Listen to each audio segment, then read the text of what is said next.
Pernah nggak sih Anda dengar saran lama yang bilang kalau cara terbaik buat menangin hati klien atau golin proyek besar itu adalah dengan jadi sahabat karib mereka?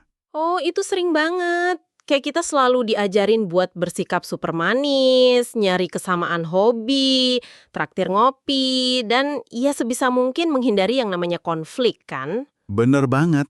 Tapi siap-siap ya, bagaimana kalau saya bilang bahwa bersikap terlalu baik, terlalu pengen nyenengin klien, dan selalu setuju dengan mereka, itu justru cara tercepat buat kehilangan kesepakatan B2B di pasar yang ketat sekarang ini. Nah, itu dia realitas pahit yang banyak profesional nggak mau akui.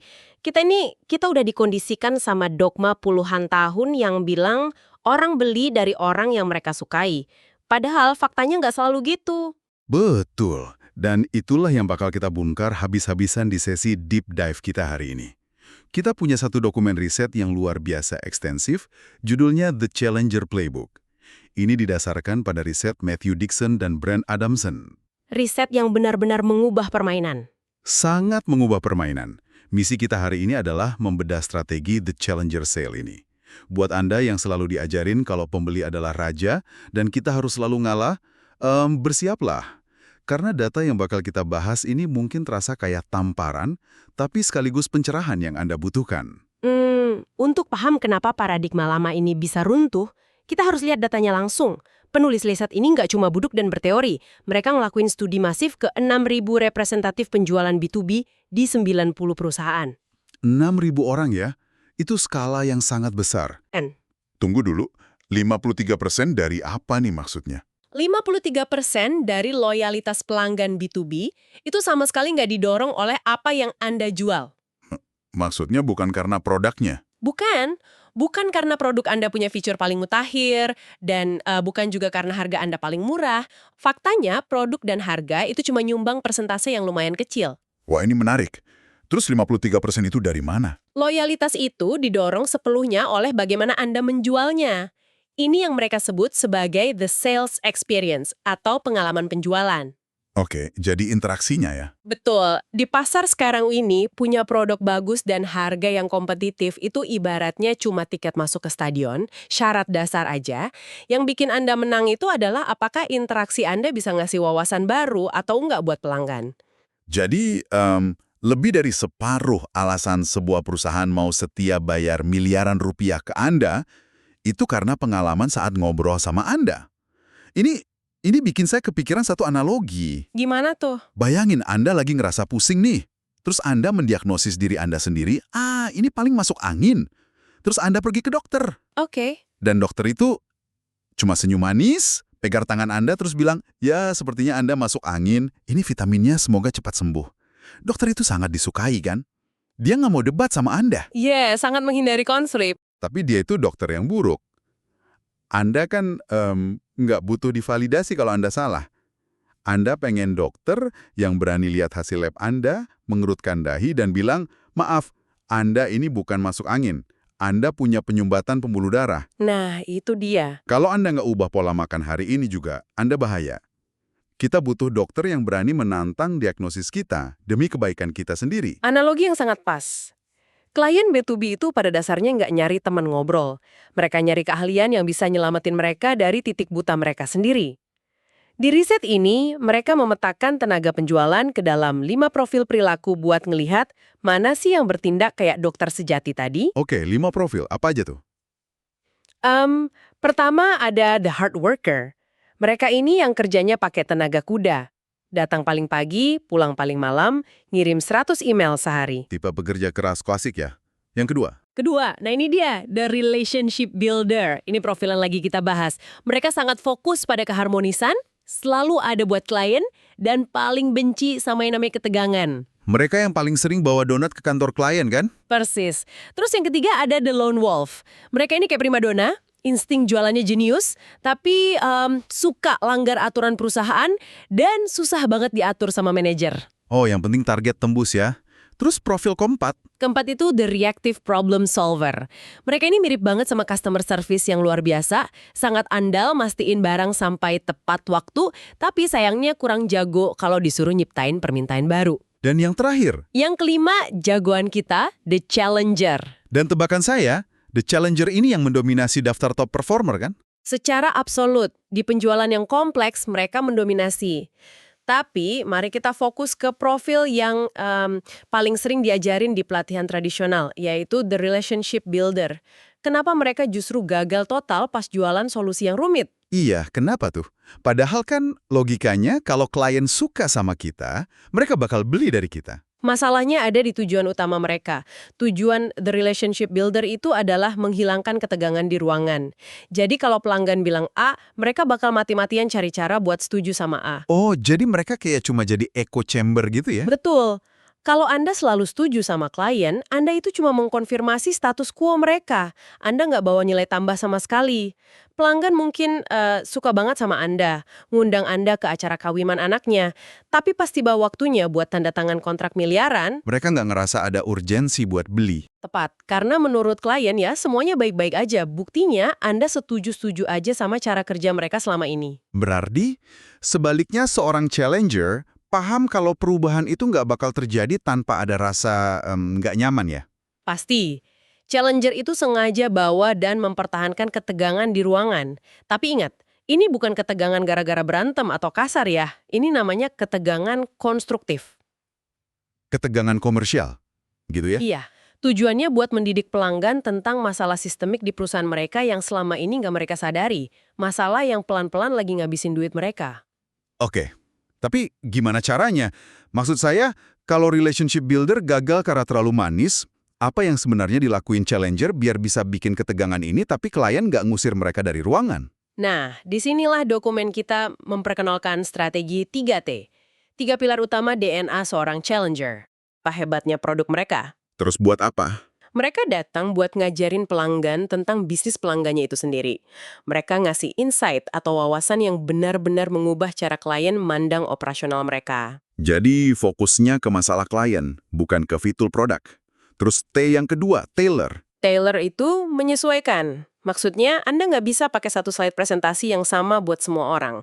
Seorang challenger itu peka banget sama siapa yang lagi duduk di depan mereka. Bisa kasih contoh praktisnya? Misalnya gini, di ruangan ada direktur keuangan atau CFO dan direktur pemasaran atau CMO. Challenger bakal langsung ubah bahasanya secara real time. Ke CFO, mereka ngomongin mitigasi risiko, efisiensi modal, arus kas. Bahasa uang ya? Iya, tapi pas noleh ke CMO, bahasanya langsung ganti jadi ekuitas merek, akuisisi pelanggan, time to market. Pesannya itu dijahit khusus, disesuaikan dengan metrik kinerja tiap orang.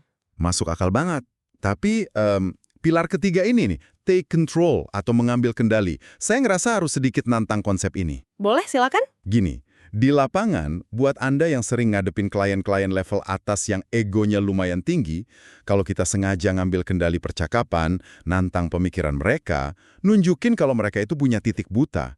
Bukannya mereka bakal defensif ya? Iya, itu ketakutannya wajar. Apalagi di budaya kita yang kadang sangat menjunjung tinggi hierarki dan kesopanan. Bukannya ngambil kendali itu berisiko bikin klien baper dan malah lari ke kompetitor yang lebih nurut? Nah, ketakutan itulah alasan kenapa banyak orang nggak berani jadi challenger. Tapi kita harus bedain antara bersikap arogan dan bersikap otoritatif. Bedanya di mana? Mengambil kendali itu bukan berarti Anda monopoli percakapan atau ngeremehin klien. Ini tentang memimpin perjalanan mereka buat nemuin wawasan baru. Bayangin Anda bisa nunjukin ke seorang CEO pakai data yang solid kalau ada kebocoran proses yang bikin mereka rugi 2 miliar tiap kuartal. Wah, lumayan gede tuh. Dan Anda adalah satu-satunya orang di ruangan itu yang sadar. CEO nggak bakal mikirin soal kesopanan lagi. Ego mereka mungkin kesentil dikit di awal, tapi rasa takut kehilangan uang itu jauh lebih mendominasi. Jadi urgensinya mengalahkan ego mereka. Betul. Dan di detik itu juga, dinamika kekuasaannya berbalik. Anda bukan lagi sekedar vendor yang lagi ngimis-ngimis minta proyek, Anda berubah jadi ahli bedah yang sangat mereka butuhkan. Oke, saya paham sekarang. Nah, ini bawa kita ke bagian eksekusinya. Karena punya mentalitas 3T aja, nggak cukup kalau pas ngomong di depan klien, kita malah gelagapan kan? Sangat betul. Makanya riset ini ngebahas yang namanya koreografi percakapan penjualan. Koreografi? Kayak tarian gitu. Metaforanya gitu. Ini 6 langkah psikologis yang terstruktur. Biar gampang, kita bedah langkah 1 dan 2 dulu. Oke, gimana cara mulainya? Langkah pertama itu namanya the warmer. Nah, di sini tenaga penjual tradisional biasanya langsung ngelakuin kesalahan fatal. Kesalahan kayak gimana? Cara lama kan ngajarin kita buat nanya pertanyaan terbuka di awal rapat. Kayak, apa sih masalah terbesar yang lagi Bapak Ibu hadapi sekarang? Atau, apa yang bikin Bapak sulit tidur di malam hari? Ya sering banget denger itu. Tapi kalau dipikir-pikir, nanya kayak gitu tuh seolah kita nyuruh klien ngerjain PR kita ya. Kita yang datang, tapi kita minta mereka yang mendiagnosis masalah mereka sendiri. Nah, itu dia. Seorang challenger nggak ngelakuin itu. Mereka pakai teknik hypothesis-based selling, penjualan berbasis hipotesis. Di tahap the warmer ini, Anda udah harus tahu masalah mereka bahkan sebelum Anda masuk ke ruangan. Jadi kita datang udah bawa tebakan yang teredukasi ya. Betul. Anda memimpin dengan hipotesis berdasarkan riset. Misalnya Anda bilang, berdasarkan kerjasama kami dengan perusahaan logistik lain yang seukuran dengan Anda, kami lihat sebagian besar dari mereka lagi berjuang mengatasi inefisiensi di pengiriman last mile yang nguras margin sampai 15%. Apakah Anda ngalamin tren yang sama? Wow, dengan ngomong gitu, postur kita langsung berubah di mata mereka. Kita udah bawa nilai sejak menit pertama. Terus, setelah mereka setuju sama hipotesis itu, kita masuk ke langkah 2 ya. Iya, langkah 2 itu the reframe atau membingkai ulang. Ini momen krusialnya. Anda ngenalin masalah tersembunyi yang ada di balik masalah permukaan yang baru aja disepakati tadi. Dan ini detail yang sangat menarik dari sumber kita. Indikator kesuksesan di tahap the reframe ini bukanlah persetujuan yang antusias. Oh, ini bagian favorit saya. Buat Anda yang sering presentasi, pasti Anda ngerasa di atas angin kalau klien ngangguk keras dan bilang, "Wah iya, Anda bener banget, kami butuh solusi itu." Tapi menurut metode ini, kalau klien reaksinya kayak gitu, Anda justru gagal. Betul, karena kalau mereka bereaksi antusias gitu, artinya Anda cuma memvalidasi apa yang udah mereka tahu. Anda nggak ngajarin hal baru sama sekali. Lalu, apa indikator sukses yang sebenarnya? Keheningan. Indikatornya adalah ketika klien Anda tiba-tiba berhenti ngangguk, bersandar di kursi, natap kosong ke meja selama beberapa detik. Ya. Dan bergumam pelan, "Saya belum pernah mikirin itu dengan cara kayak gitu." Itu momen aha yang sejati. Anda baru aja matahin lensa lama yang biasa mereka pakai buat lihat bisnis mereka. Dan ngelihat momen keheningan itu terjadi di ruang rapat itu, wow, luar biasa. Itu adalah suara runtuhnya status quo. Tapi masalahnya, nyadar kalau ada cara pandang baru aja kan nggak cukup buat bikin perusahaan gede mau ngerombak anggaran mereka kan. Status quo itu kan super nyaman. Sangat nyaman. Makanya kita butuh langkah 3 dan 4 buat maksa mereka bergerak. 2 langkah ini harus jalan barengan buat nyerang logika dan emosinya klien. Menyerang otak kiri dan otak kanan ya. Iya, orang kan ambil keputusan pakai emosi, terus membenarkannya pakai logika. Langkah 3 ini namanya rational drowning, menenggelamkan mereka dalam rasionalitas. Anda bombardir mereka pakai angka, tolok ukur, dan simulasi kerugian. Tapi ada satu prinsip penting di sini kan, tentang hitungan ROI atau Return on Investment. Nah ini, ROI yang Anda tunjukin di tahap ini harus difokuskan pada pemecahan masalah yang baru aja Anda ajarkan, bukan difokuskan pada produk Anda. Tunggu, tolong perjelas ini. Karena insting alami orang jualan, itu kan gatel pengen langsung buka slide yang isinya ROI produk mereka. Kayak, kalau beli software kami, Bapak hemat sekian miliar. Kenapa itu salah? Karena kalau Anda langsung lompat ke ROI produk, otomatis Anda ngundang mereka buat ngebandingin harga Anda sama harga kompetitor. Anda langsung turun kasta jadi komoditas lagi. Jebakan harga ya? Betul, di rational drowning, Anda tuh harus mendemonstrasikan pakai angka seberapa berdarahnya keuangan mereka karena terus-terusan miara masalah tadi. Anda mengkuantifikasi kerugian akibat ketidaktahuan mereka. Jadi kita bikin otak kiri mereka panik dulu. Tapi logika aja nggak cukup. Makanya kita masuk ke langkah 4, emotional impact. Di sini Anda serang otak kanannya. Angka di kertas kadang cuma kerasa kayak statistik abstrak buat manajer. Anda harus bikin mereka ngerasa ada di dalam cerita itu. Gimana caranya? Ceritain gimana masalah sistemik ini nggak cuma buang-buang duit perusahaan, tapi juga bikin tim mereka harus lembur tiap weekend, moral karyawan anjlok, dan ujung-ujungnya ngancam posisi manajer itu sendiri di depan direksi. Ini kayak analogi atap bocor buat Anda yang dengerin. Bayangin otak kiri Anda dikasih tahu kalau atap rumah Anda itu strukturnya bermasalah. Kalau nggak dibenerin sekarang, 5 tahun lagi ambruk dan Anda rugi ratusan juta. Masuk akal, bikin khawatir. Iya, otak kiri Anda mikir, wah bahaya nih. Tapi otak kananlah yang bikin Anda ngerasain air hujan yang dingin banget, netes pelan-pelan ke dahi Anda.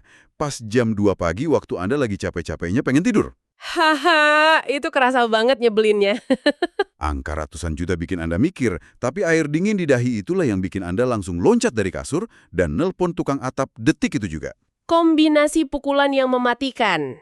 Dan pas klien Anda udah ada di titik ini, mereka udah ngerasain air dingin netes di dahi mereka, ini sebenarnya momen paling berbahaya buat seorang tenaga penjual. Loh, kenapa berbahaya? Bukannya klien udah siap beli? Karena dorongan psikologis buat langsung teriak, beli produk saya punya ember dan semen anti bocor terbaik, itu kuat banget. The itch to pitch ya, gatel buat jualan. Kalau kita lakuin itu, kerja keras dari awal hancur dong. Hancur lebur. Kalau Anda nawarin produk di titik kepanikan itu, pelanggan bakal ngerasa dimanipulasi. Mereka bakal mikir, oh pantesan dari tadi ngajarin ini itu, ujung-ujungnya cuma akal-akalan murahan buat jualan doang. Wah, sayang banget. Terus harusnya gimana? Masuk ke langkah 5, a new way atau cara baru. Ini aturan emasnya Challenger, tahan diri Anda. Di tahap ini, Anda cuma ngejelasin solusi secara konseptual aja. Konseptual. Maksudnya kita ngejelasin kriteria idealnya gitu. Betul. Anda jelasin gimana perusahaan-perusahaan top ngatasin masalah ini dengan cara yang beda. Anda pengen klien bilang, iya saya setuju, kita mutlak butuh sistem terpusat yang bisa deteksi masalah secara real time. Perhatiin ya, klien menyetujui kriteria solusinya, tapi belum ngomongin vendor mana yang bakal nyediain sistem itu. Kenapa? Ini penting banget secara psikologis. Karena pelanggan harus membeli solusi Anda di kepala mereka dulu secara konsep. Pas mereka setuju sama a new way, tanpa sadar mereka itu lagi nulis daftar spesifikasi produk yang ya sebenarnya udah Anda rancang diam-diam biar cuma pas sama produk Anda. Brilian. Dan setelah mereka yakin 100% kalau konsep itu satu-satunya jalan keluar, barulah kita buka pintu buat langkah 6, Your Solution. Persis. Hanya di tahap akhir inilah Anda boleh demonstrasi gimana produk Anda secara unik bisa mengeksekusi cara baru tadi. Ini jebakan yang sangat indah. Kalau kita bangun koreografinya dengan benar dari langkah 1 sampai 5, pas masuk langkah 6 otomatis cuma produk kita yang memenuhi kriteria A New Way itu. Kita udah ngeliminasi kompetitor bahkan sebelum klien kepikiran minta proposal dari mereka. Klien memimpin dari mereka sendiri buat milih Anda. Dan yang paling penting, di titik ini, harga udah bukan perdebatan utama lagi. Karena mereka ngebandingin biaya solusi kita sama kerugian masif yang baru aja kita bongkar tadi, bukan bandingin sama harga kompetitor. Tepat sekali. Nah, secara teori ini semua kedengarannya fantastis ya, koreografi psikologis yang rapi. Tapi mari kita skeptis sedikit. Apa ini benar-benar bisa jalan di dunia nyata? Apalagi kalau kita jualannya di industri yang ngebosenin, yang isinya cuma perang harga. Bisa nggak kita jadi challenger pas jualan barang komoditas? Buat jawab itu, The Challenger Playbook ngasih satu studi kasus yang sangat kuat tentang W.W. Grainger. Grainger, mereka distributor raksasa ya? Iya, mereka distributor persediaan industri, khususnya buat MRO, Maintenance, Repair, and Operations. Bayangin barang-barang komoditas sejati, baut, sekrup, alat pel, sarung tangan pabrik. Barang yang susah banget dicari bedanya sama toko sebelah ya? Banget. Kalau pakai pendekatan tradisional, sales mereka paling cuma datang ke manajer pabrik terus bilang, Bapak beli sarung tangan harga berapa sekarang? Kami bisa kasih diskon 5% lebih murah. Dan itu langsung terjun ke jurang perang harga. Terus, apa yang Grainger lakuin beda? Mereka ngerombak naskahnya total, pakai commercial teaching. Alih-alih nanya bulan ini kurang skrup berapa, perwakilan Grainger justru nantang manajer pabrik itu. Nantang gimana? Mereka bawa data benchmarking dan bilang gini, kami nemuin kalau perusahaan manufaktur itu seringkali ngebuang lebih banyak uang pada proses pembelian barang MRO dibandingkan pada harga barangnya itu sendiri. Wah, mereka menggeser fokusnya dari harga produk ke biaya tersembunyi dalam operasional. Betul. Mereka ngajarin kalau nyari diskon 5% buat sekrup itu nggak ada gunanya.